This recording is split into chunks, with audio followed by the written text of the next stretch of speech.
3 years ago, Cocoon was saved from destruction in a miraculous intervention. Since then, the survivors have started to come down to the surface of Pulse to create a new city at the base of the Crystal Pillar. Others are building communities further out in the surrounding countryside. Sarah lives in one of these, a seaside village called New Bodom. However, her beloved sister Lightning is not with her.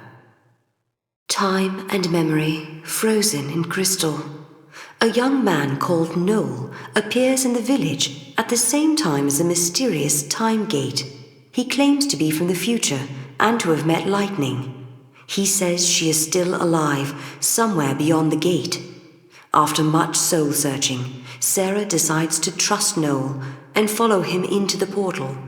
So begins her quest to once again be reunited with her sister. Rejecting the easy path, humanity has chosen to build a society based on human technology rather than relying on the fal'Cie. A provisional government has replaced the Sanctum, and a scientific organization calling itself the Academy searches ruins for ancient technological secrets.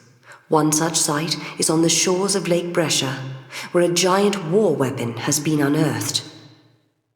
Time and memory, frozen in crystal.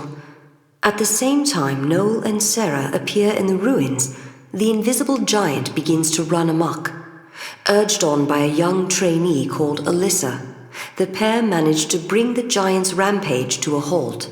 Along the way, they learn that many people lost their lives in these ruins, and that Alyssa is one of the survivors who still bears the scars from that terrible time.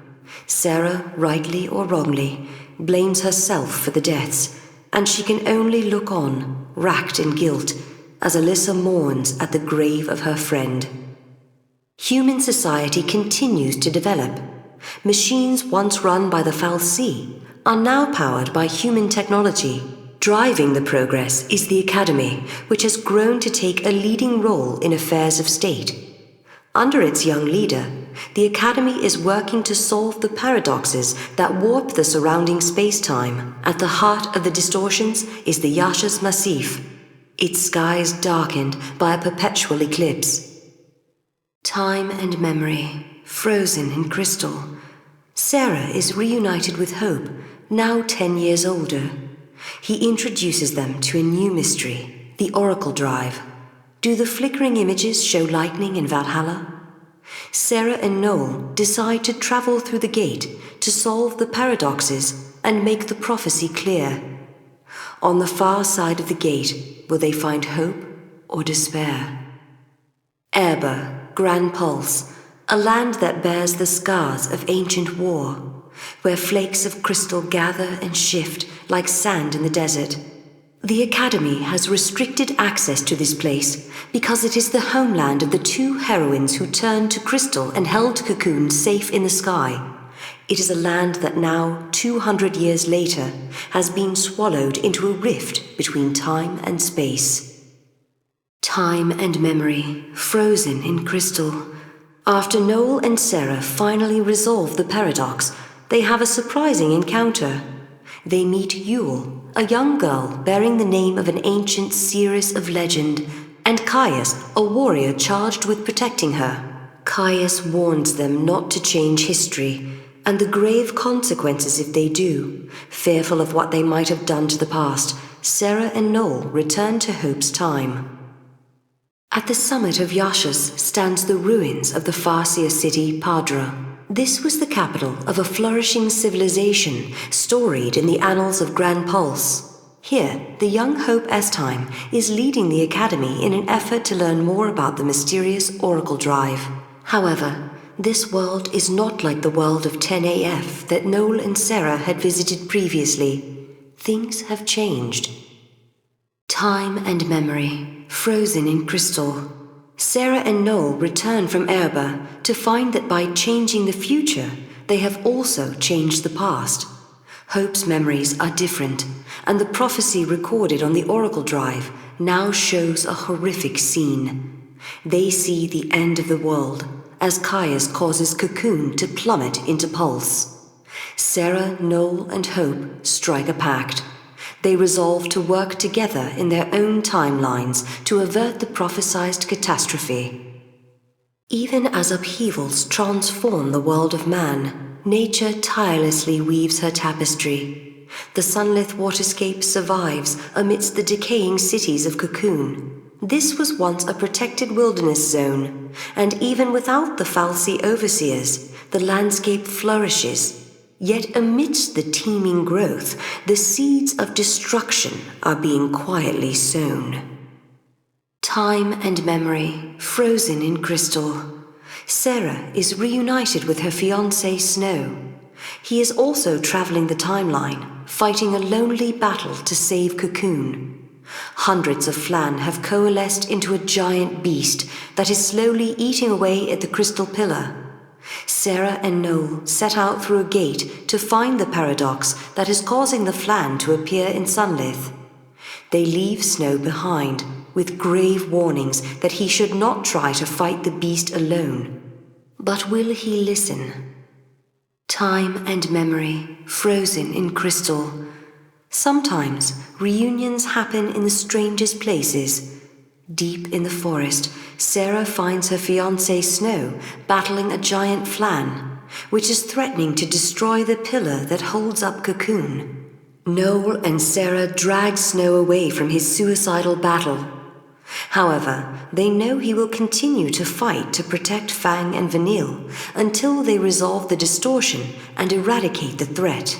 But when they do, the reason for Snow to exist in that timeline is gone, and he disappears before their eyes. On the surface of Gran Pulse stretches a desolate grassland, a wild place where the rule of might prevails, and the weak exist only to feed the strong. A tribe of tough, proud people live off these lands, hunting monsters for their sustenance. But now, the hunters are whispering of a fearsome newcomer to the prairie that threatens to upset the precarious balance of their lives. Time and memory, frozen in crystal, fear and panic grip the hunter village. The prairie Flan, the main prey of the hunters, are disappearing rapidly. Sarah and Noel slay the giant monster consuming the Flan and resolve the paradox that unleashed it. But will this be enough to stop the giant Flan from destroying the pillar? Noel and Sarah leave the prairie and hurry back to Sunlith Waterscape, praying that Snow is still safe. In 400 AF, the Academy is the de facto government. Their crowning achievement is Academia, a magnificent city which surpasses any that existed on Cocoon under the fal'Cie hegemony. The man that laid the foundations for the project was Hope Estheim, the leader of the Academy in its formative years. Science has progressed to the stage where mankind is able to build its own artificial fal'Cie. Powered by this proto-fal'Cie, human society flourishes like never before. Time and memory, frozen in crystal. The proto-fal'Cie has run amok and turned against the very people it was built to protect. The citizens of Academia are being transformed into Seath, and Yule is slain by one of the monsters. Amidst the chaos, Caius appears before Sarah and Noel, goading them on. What does he want? Is this an elaborate trap? The pair enter another gate, hoping to find answers on the far side. Augusta Tower is the central information processing facility of the Academy. The entire edifice is occupied by the machinery of an artificial intelligence that possesses unprecedented processing power. It also houses the Proto-fal'Cie project, an ambitious plan to create a man-made fal'Cie. Here, too, is recorded the forbidden history, although no human survives to remember it. Time and memory, frozen in crystal. Sarah and Noel have come to Augusta Tower to find out what is behind the horror overtaking Academia. Here they discover a shocking truth.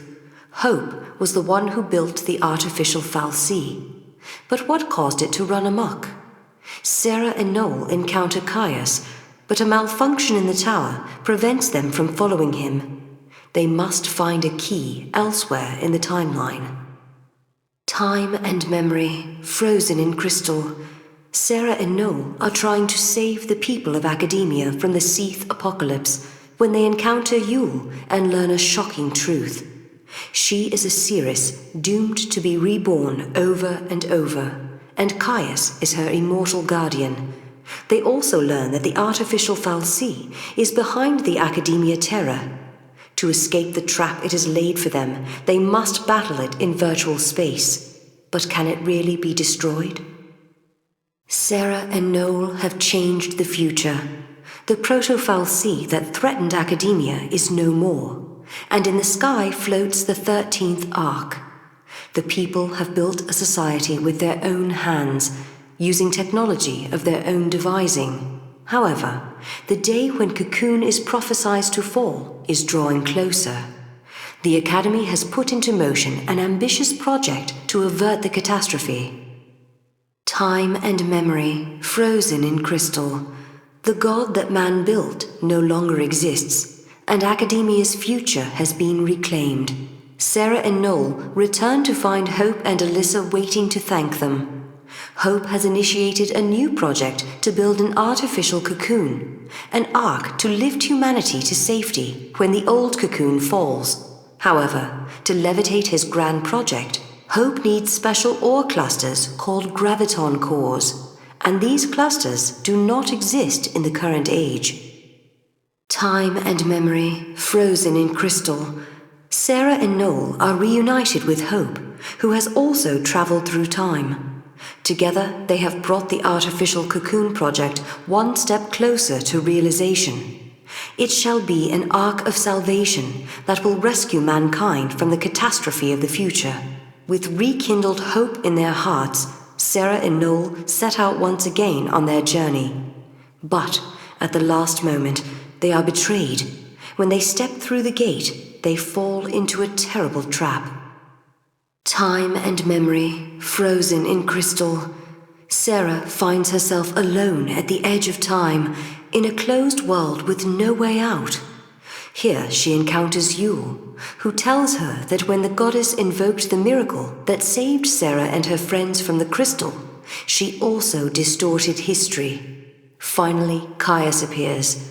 It was he who led Sarah into this trap, who separated her from Noel. He tells her that he will kill the goddess and return all of existence to the state of Valhalla. Then he stabs Sarah through the heart. Time and memory, frozen in crystal. Sarah awakes in a dream, a place where all her heart's desires have come true. Lightning is here, and she invites Sarah to live out her life in this kind, inviting world. But in her heart, Sarah knows the truth. She rejects the dream, and this allows Vanille and Fang to enter her world. Fang uses her spear to crack open a portal to Noel's dream. Now Sarah must rescue her friend from his own prison. Time and memory, frozen in crystal. Noel's soul is living at the end of days. Sarah wanders through a world of his memories. She learns that Noel wanted only to protect Yule at the side of his friend and mentor, Caius. But he loses everything when Caius abandons them and Yule dies. The goddess opens a door to Valhalla, and Noel is about to go through it when Sarah finally manages to reach through to him. Together, they wake from the dream and begin to search for a way out of their prison. Time and memory, frozen in crystal. In the desolate future, at the end of time, Sarah finally finds the real lightning. But the sisters have no time to rejoice, for their work has only just begun. Lightning tells them that Caius is the one who is distorting the timeline, and that she must go to Valhalla to protect the goddess. At the same time, Sarah and Noel will have to fight the battle to save Cocoon and stop it from smashing into Grand Pulse. The time foretold in the prophecies is here at last. It is 500 AF, and the crystal pillar that supports Cocoon is starting to crumble. The people of academia have been evacuated to the new Cocoon. Now all that remains is to launch the Ark into the sky. It is the moment of reckoning. Destruction and rebirth hang in the balance. Two futures, two possibilities, and a battle to determine the fate of the world. Time and memory, frozen in crystal. Sarah and Noel face Caius in a battle to save the world. Caius wants to destroy Cocoon for the sake of Yule. Noel wants to realize the future for which Yule longs. The implacable foes clash in the skies above academia, and a fissure opens to the unseen world. With the help of Saz and Hope, Noel and Sarah fight their way to the fissure, then leap inside. The fate of the world now rests on their shoulders and theirs alone. Time and memory, frozen in crystal. Sarah and Noel find themselves lost outside of time, in a world that looks strangely familiar. It is the place between gates, the void beyond. Sarah is disappointed to learn that it's not the Valhalla where lightning waits, but Noel tries to encourage her. The goddess Etro helps those who hold hope in their hearts. They must not give up now. Time and memory, frozen in crystal. Sarah and Noel find themselves in the void beyond, a world between the gates. It offers a short respite from their adventures. Here, Noel tells Sarah that Yule is not just one person. She is a seeress who is born over and over again in every age. Noel knew only one of these Yules, the young girl who lived with him and Caius at the end of days. When he tells the story, Sarah can hear the grief catch in his throat. Something terrible happened in Noel's past. In 13 AF, the Academy built the Augusta Tower as a central information processing facility with an enormous artificial intelligence at its core. But now, centuries in the future, the system has suddenly begun to run amok. Somehow, the network system was attacked from somewhere in the future. When the Academy tried to respond and shut down the system, it was too late. The AI had already taken control of much of the Academy. Time and memory, frozen in crystal. The Academy's Central Information Processing Facility, the Augusta Tower, has been taken over by the artificial intelligence. The initial malfunction was caused by an attack from the future. Sarah and Noel resolve the paradox and drive away the attacker. But who or what was he? And what did he want? The mystery unsolved, Sarah and Noel leave the tower. In 400 AF, the Sunlith waterscape has been designated a special observation zone by the Academy. But now, strange and disturbing reports are coming from the area. The Flan that live in the forest appear to be organizing themselves, with groups of young Flan apparently taking lessons delivered by their older counterparts. The Academy research team has nicknamed the phenomenon Flan School. Quietly, the scientists continue to observe and record. Time and memory, frozen in crystal. Young Flan were going missing from the Flan School. Sarah and Noel intervene to round up the wayward little monsters, but now the Flan are threatening the pillar that supports Cocoon. Of course, Sarah, the school teacher, is having none of it, and she summons lightning to scare the Flan hordes back into line. The rambunctious jellies quiver in fear, and Noel quietly reminds himself to never ever get on Sarah's bad side. The village of Erba is returned to how it once was. The strange distortion that threatened to swallow it is safely dispelled. But here and there, small fissures in space still remain. These fissures confound scientists. Are they a type of gate? Are they singularities in the process of giving birth to incomplete space-times? One thing is certain. Beyond them is a place that means a great deal to a certain little flying friend. Time and memory, frozen in crystal. Sarah and Noel search for Mog's homeland. He has revealed that he doesn't remember where he was born or where he came from.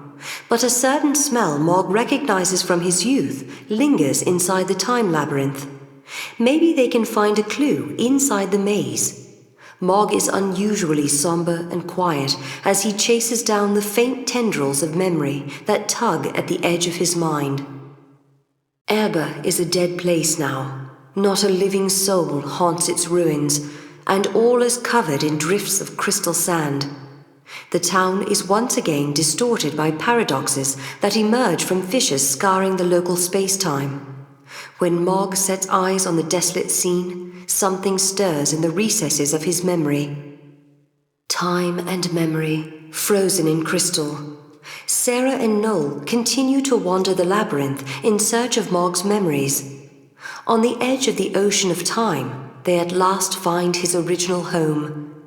They learn that Mog was somehow swept up in the waves of time and carried far from his friends and family. But now, at last, he can go home again. But will he? Mog is undecided. His home and its memories belong to the past. His journey with Sarah belongs to the present.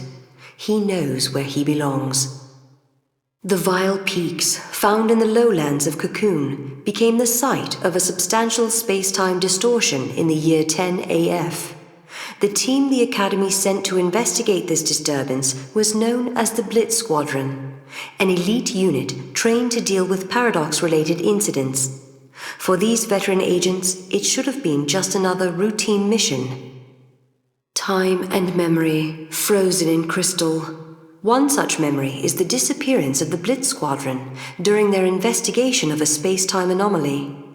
The monster that attacked the team was a dark version of Lightning's eidolon, Odin. Sarah and Noel defeat the shadowy Odin and receive an unexpected revelation from the sergeant they rescue. The members of Blitz Squadron are old friends of Lightning and are fighting to uphold her cause. Hearing evidence that her sister was alive once and still remembered is a source of great comfort for Sarah. The vile peaks, with their mountains of detritus and wandering pulsework horrors, have resisted exploration since Cocoon first floated in the sky. This graveyard of twisted metal was also a proving ground for Lightning and her companions as they struggled against their L'Cie fates and their own inner turmoil. Sarah and Noel could never have known that the journey of the L'Cie would bring disaster to the peaks 200 years into the future. Time and memory, frozen in crystal. The Blitz Squadron's disappearance was the work of a shadow twin of Odin, an entity spawned by the very paradox the team was sent to investigate. Sarah and Noel defeat the Phantom Odin and return the squadron members to their original time. In that instant, Lightning sends her voice from Valhalla, telling Sarah that the chance of seeing her again is what allows her to continue fighting. Noel is determined to see that wish granted. Yeah, and Snow will be waiting. Time and memory, frozen in crystal. Monstrous invaders continue to flood into the ruins, and the government has offered a reward to any person who brings the situation under control. Mog's bauble twitches greedily at the mention of bounty pay, and Noel and Sarah focus their efforts on resolving the paradox. The solution lies in the year 100 AF, with the device used to control the giant Atlas. Do the intrepid time travelers have the passwords they need to operate the control unit? Who will be the one to contain this invasion? The sudden appearance and rampant growth of a paradox has turned the Brescia ruins into a crawling nest of monsters. Even the army, unable to contain the endless waves of creatures, has been forced to withdraw. In a last desperate measure, the government has offered a huge sum of money to the person who resolves the paradox. Many have tried, and many have failed. But still, the ruins overflow with reckless bounty hunters and scholars seeking to claim the substantial reward. Time and memory, frozen in crystal. It seems the infestation of monsters in the Brescia ruins was the result of an act of terrorism. An anti-Academy faction used the Atlas control unit to trigger the paradox. After a grueling battle, Sarah and Noel smash through the worst of the creatures and bring an end to the invasion. With people willing to use something as dangerous as a paradox in their conflicts, clearly the true threat here is the humans themselves. But again, it is humans like Sarah and Noel who must triumph over the evil of others. The ancient city of the Farseers has become the site of a terrifying phenomenon. The first stage was a noticeable disruption in the local space-time. Next, members of the Academy research team began to vanish, one by one. Finally, as if to replace the missing people, floating crimson spheres appeared in their stead. It was not long before rumors of the Padra ruins' curse started to spread. Time and memory, frozen in crystal. The crimson orbs appearing in the ruins were physical manifestations of people's memories. Sarah and Noel slide through time to answer these lingering hopes and desires. Eventually, they unlock an ancient seal, and a time labyrinth appears. After solving the paradox, Noel recalls an old legend, the tale of a malefic creature that plagued the city of Padra and was banished by the Seeress.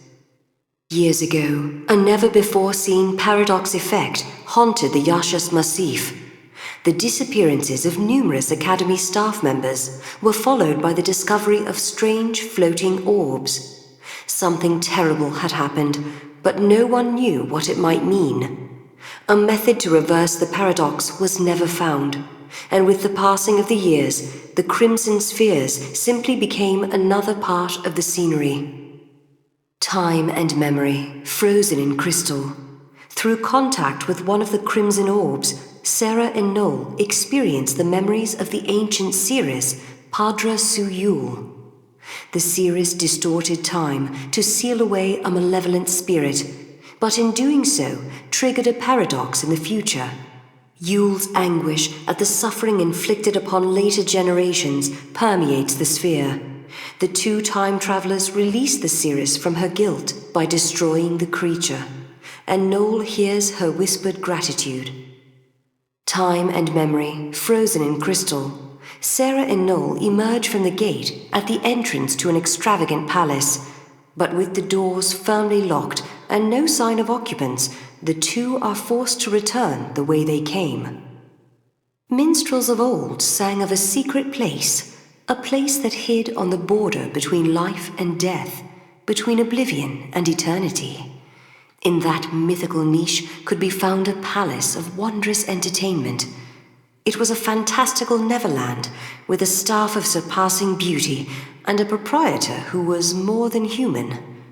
Only those blessed by Lady Luck would ever stumble through its legendary doors, and now, as if plucked from a children's storybook, that very palace looms invitingly before Sarah and Noel. Time and memory, frozen in crystal. Sarah and Noel wander into the palace and realize that the crystal they need to create the paradox weapon is among the prizes offered in the casino. They win through to the final round and obtain the crystal. The casino owner leaves them with a smile and some words of encouragement. He tells them that the palace is a manifestation of time's fancy, and that one day it will disappear. But if some shard of it remains in a visitor's heart, then his hidden world will last forever.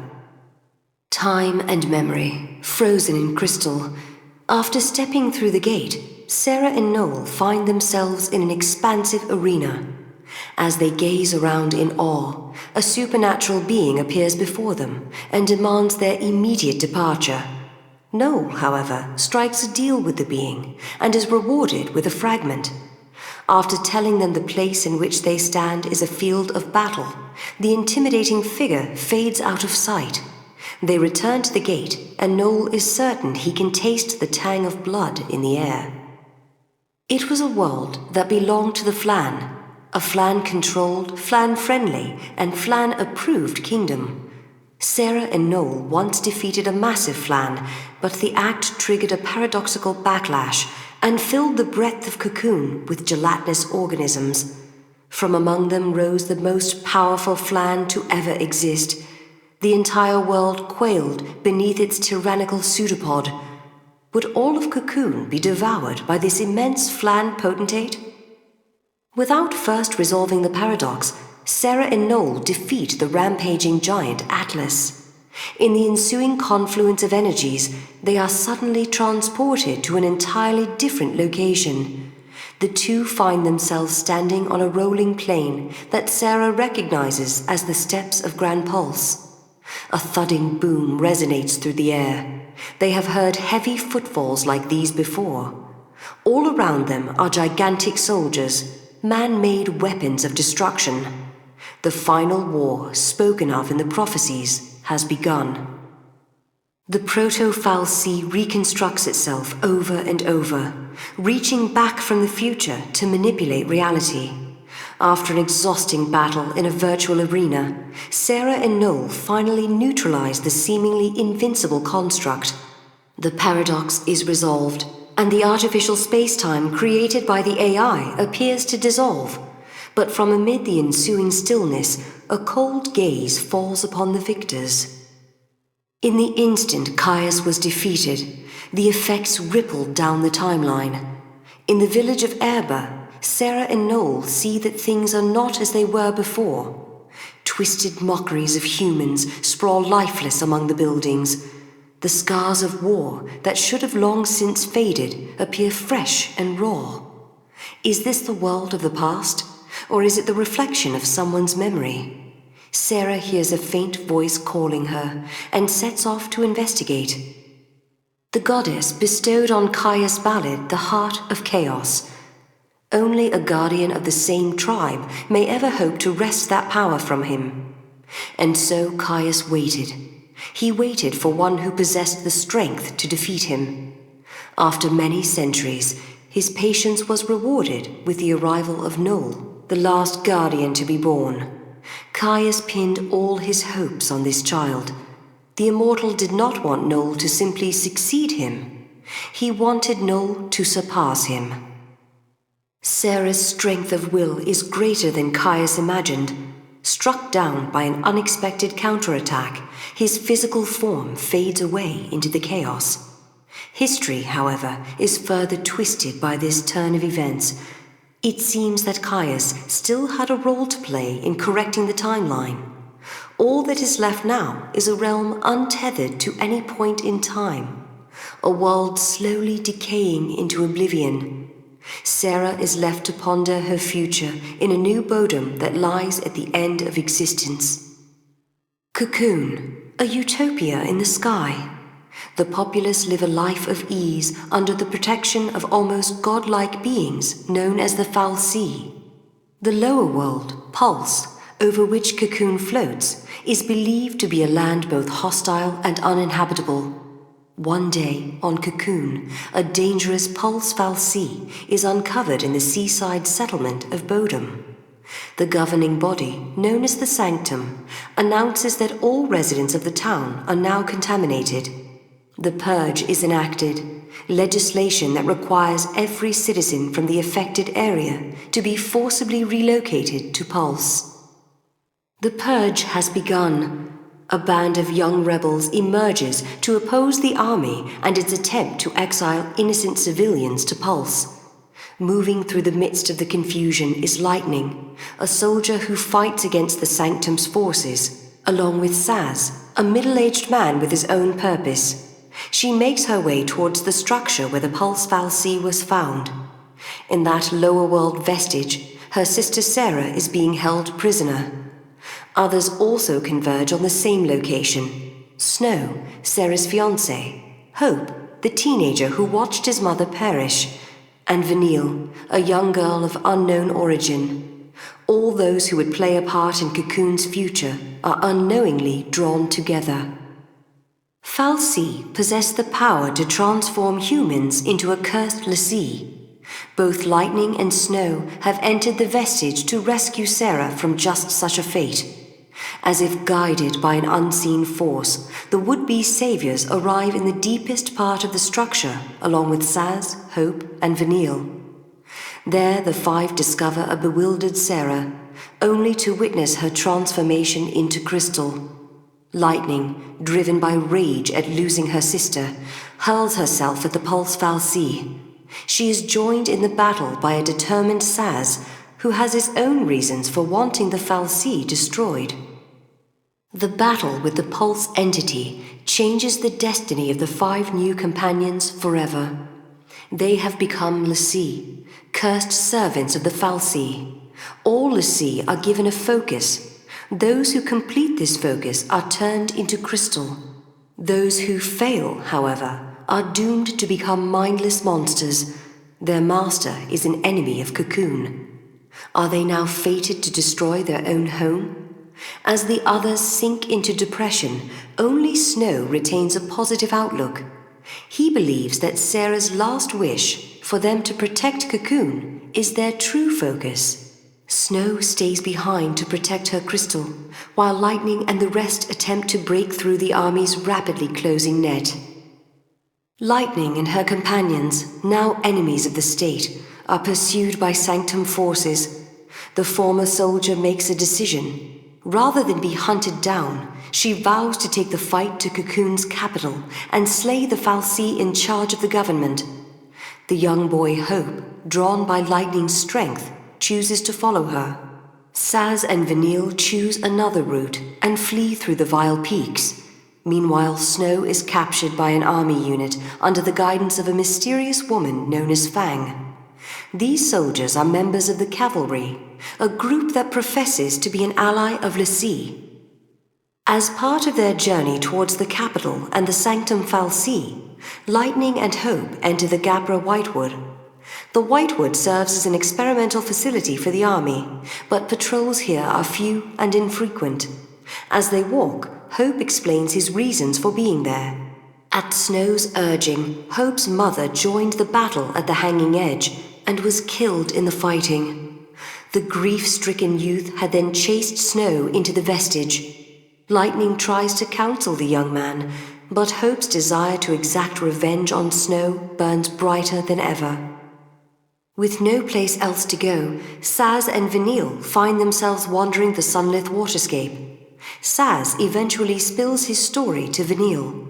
He explains that he joined the fight for the sake of his son Dodge, who had been chosen as a l'Cie servant by a Sanctum fal'Cie.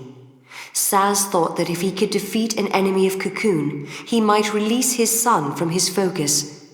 After hearing his story, Vanille is consumed with guilt. Both she and Fang are pulse l'Cie and enemies of Cocoon. Their presence near the Sanctum fal'Cie is the reason Dodge was cursed in the first place. However, she cannot bring herself to tell Saz the truth. With the help of the cavalry, Fang searches for the other l'Cie. She has a debt to pay. Her lost memory and forgotten focus were the reason Sarah was cursed by the fal'Cie. The Grand Pulse native later encounters Lightning in the city of Palampolum and apologizes for Sarah's fate. Lightning's response is a blow to the jaw. Elsewhere, Hope finally gets up the courage to confront Snow. The teenager is consumed with his lust for revenge and attacks the Nora leader. Despite the boy's actions, Snow puts himself in danger, protecting Hope from an army airstrike. The four l'Cie later regroup at Hope's house and meet his father. They reconcile their differences and decide to work on finding a future rather than dwelling on the past. In Nautilus, the city of dreams, Saz and Vanille's frantic flight from the Sanctum comes to an abrupt end. Dodge, now in the custody of the army, has used his l'Cie powers to track down his father. The boy turns to Crystal upon completing his focus to locate an enemy of Cocoon. A PSICOM officer appears before the unbelieving Saz and tells him the truth. Vanille is the reason his son was made into a l'Cie. Vanille admits her guilt. She offers no resistance when Saz raises his pistols to fire. But Saz realizes her death will change nothing and lets Vanille go.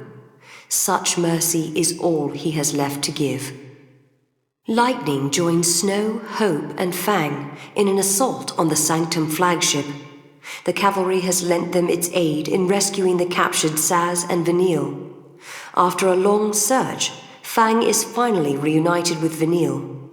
The six l'Cie then fight through the ship's defenses and come face to face with the Primarch, representative of the Sanctum. However, the truth that he reveals is beyond their wildest imagining. The Primarch, who they thought to be human, is actually a powerful fal'Cie by the name of Barthandelus. The fal'Cie also shocks them with the knowledge that their focus is, in fact, the destruction of Cocoon. Barthandelus guides the l'Cie to a vestige hidden beneath the capital, where other truths await them. The companions encounter Cid Raines, the commander of the cavalry, in the bowels of the monster-infested Fifth Ark. He explains that should they complete their focus and destroy Cocoon, then countless lives will be lost. This sacrifice is necessary to draw a deity known as the Maker back into the world. Raines then reveals himself as a l'Cie of Barthandelus. The soldiers of the cavalry had been mere puppets of the fal'Cie. Now, however, the commander is acting under his own human will. To prevent Cocoon's destruction, he attacks Lightning and her friends. Although he is ultimately defeated, Raines still turns to Crystal.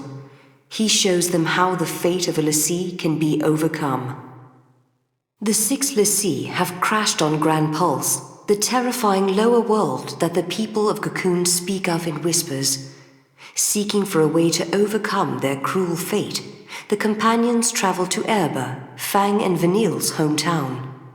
There they uncover an ancient prophecy that tells how Fang and Vanille attacked Cocoon several centuries in the past. It also speaks of how they entered into crystal stasis and later awoke, once again driven to destroy the floating shell. All their actions recorded and prophesied, but no mention of how to avert the catastrophe. But if they refuse to fight, then Cocoon will fall.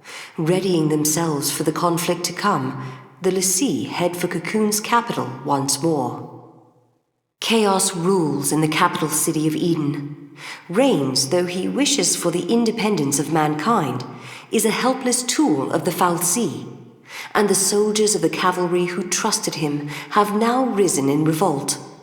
They mean to slay Orphan, the fal'Cie that lies at the center of Eden, unaware that its death would mean the destruction of Cocoon. To prevent this cruel catastrophe, Lightning and her fellow l'Cie battle through the streets in pursuit of the vengeful soldiers. They finally catch up with the cavalry, only to see them transformed into hideous Seath. Only one thing remains to be done. The l'Cie must face Barthandelus, the mastermind behind all that has transpired. Lightning and her companions claim victory over the mighty Barthandelus, but in doing so awaken Orphan, the fal'Cie who keeps Cocoon aloft. Their first battle with Orphan ends in failure, but through the sheer force of their belief, the 6 rise to fight again. They have the power to make miracles happen and the strength to change their fate. Awakened to the power within them, the l'Cie achieve the impossible and defeat Orphan. At the moment of the fal'Cie's death, Cocoon begins to plummet towards Gran Pulse. Then a miracle occurs. Fang and Vanille undergo a transformation into a great crystal pillar that halts the fall of Cocoon. As the dust settles, Sarah is freed from her crystal stasis and greeted by Lightning's smiling face. Or so it was meant to be. Time flows in circles. Until all possibilities have been tested, it will remain locked in this ark for all eternity. Here, a moment in history endlessly repeats itself. Perhaps this same tale has been acted out in the same place at the same time for eons beyond counting. But such knowledge will never be the province of mankind. Only the goddess atop her throne in the timeless realm of Valhalla can see the span of history in its entirety. But now her temple lies dormant, and the bells ring a funeral dirge. The battle to decide the fate of the world begins once again. Time and memory, frozen in crystal. In the chaotic realm of Valhalla, a titanic battle rages across the timeless plains. Leading a horde of vicious beasts is the warrior Caius. Riding at the head of the opposing army and encased in shining armor is a grim-faced Lightning. Why is she here, fighting in this other world? In the midst of the carnage, Etro's gate opens without warning, and a young man known as Noel falls through. Lightning, sensing Noel's role in future events, sends him on a mission through time to find her sister Sarah. Serendipity. It was a place that ancient minstrels sang of in joyous ballads. It was a palace that knew neither day nor night, an endless now of joy and amusement.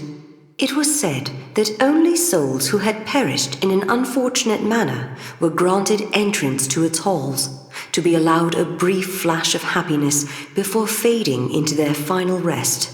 But there are always exceptions to the rule. In a moment of cosmic whim, a certain misfortunate father stumbled through Serendipity's doors, still very much alive.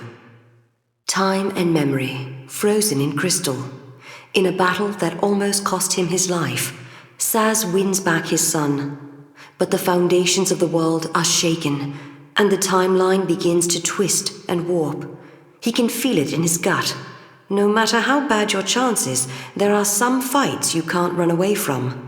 With that thought in mind, Saz journeys forward in time to warn Dodge. It is said that the arena was created in preparation for the day of reckoning. Mighty warriors from every age gather, combatants risen from the grave and given temporary souls, all clashing in glorious, never-ending battle. Only one law governs this place: the weak serve the strong. Time and memory, frozen in crystal, long-dead warriors rise to vie for dominion in the arena. Sarah and Noel join in the fray, fighting ferociously until they stand above all other contenders. Their opponents exist on borrowed souls, but there is one living being among them, Sarah's fiancé, Snow. The Nora leader was dragged into the void beyond by an enigmatic darkness and is unable to leave. Only Sarah and Noel are free to struggle for the future. Seeing Sarah reluctant to leave, Snow sends them off with his usual optimistic charm. Both hope and the future are slowly eroded. Caius plans to use the chaotic energy released upon the deaths of countless people to bring the flow of time to a grinding halt. As Sarah and Noel fight to save mankind, another battle is taking place on the distant shores of Valhalla. In a world where life and death are indistinguishable, Lightning and Caius lead their armies against each other in violent struggle. Who will emerge the victor? Time and memory, frozen in crystal. After falling to Caius and Valhalla's endless war, Lightning is sunk into darkness.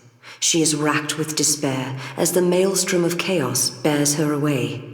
Just as her will to fight threatens to burn out completely, she spies a light in the distance. Lightning sees Sarah fighting for the future, and their bonds of love give her renewed hope.